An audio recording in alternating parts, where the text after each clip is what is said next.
Mga kakusina, gagawa tayo ng espasol pero may twist. Lalagyan natin ng crushed grahams at cheese. Napakasarap at napakalinamnam. First time ko gumawa nito at talaga namang nagustuhan ko. Ang lambot niya kainin at umpisahan natin dito sa ating 200 grams ng graham crackers. Wala kasi akong crushed grahams kaya ito na lang ginamit ko. Turugin lang natin ito gamit ang food processor. Pero kung wala kayo nito, pwede naman mano-mano lang. Kung gagawa kayo nito, gumamit na lang kayo ng crushed grahams para hindi nyo na kailangan durugin pa. Hayan, at ilipat lang natin dito sa ating mixing bowl. At itosta muna natin itong ating giniling na managkit. Yung light brown lang. I-mix-mix lang po natin ito palagi para pantay ang pagkaluto at hindi magbuo-buo ang ating harina. Ano pa bang ibang tawag dito sa espasol? Basta dito sa amin, ang tawag dito is bayi-bayi. Ayan, luto na. Off na natin ang stove. Maghiwalay lang tayo ng mga half cup pang coating lang natin mamaya. At itong natira, ihalo lang natin dito sa ating crushed grahams. I-mix-mix lang natin at iset aside. At dito sa ating kawali, maglagay lang ng 1 3/4 cup ng coconut milk.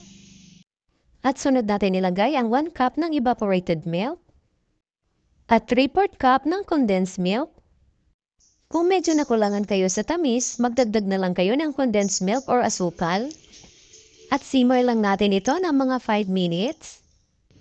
After 5 minutes, pwede na natin ilagay ang mixture natin kanina na crushed grahams at giniling na malagkit.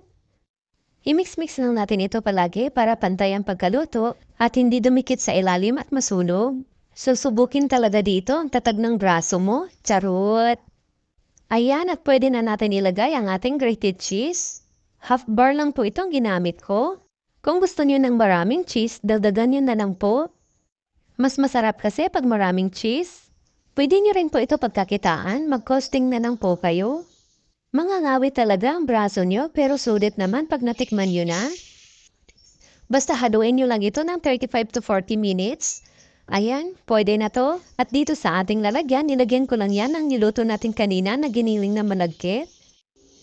I-flatten lang po natin itong mabuti para maganda tingnan. At lagyan din natin dito sa ibabaw. Ayan, at palamigin lang po muna natin ito bago natin i-slice. At pwede na po natin ito i-slice. Depende na sa inyo kung paano nyo ito i-slice. Pahaba or yung bite size lang. Gusto ko yung bite size lang, yung ganito lang kalaki. Ayan na, may espasol na tayo o bayi-bayi. Masarap ito pang merienda, pwede na ito pang himagas. Kaya subukan niyo rin gumawa ng ganitong version ng espasol. Maraming salamat hanggang sa susunod po.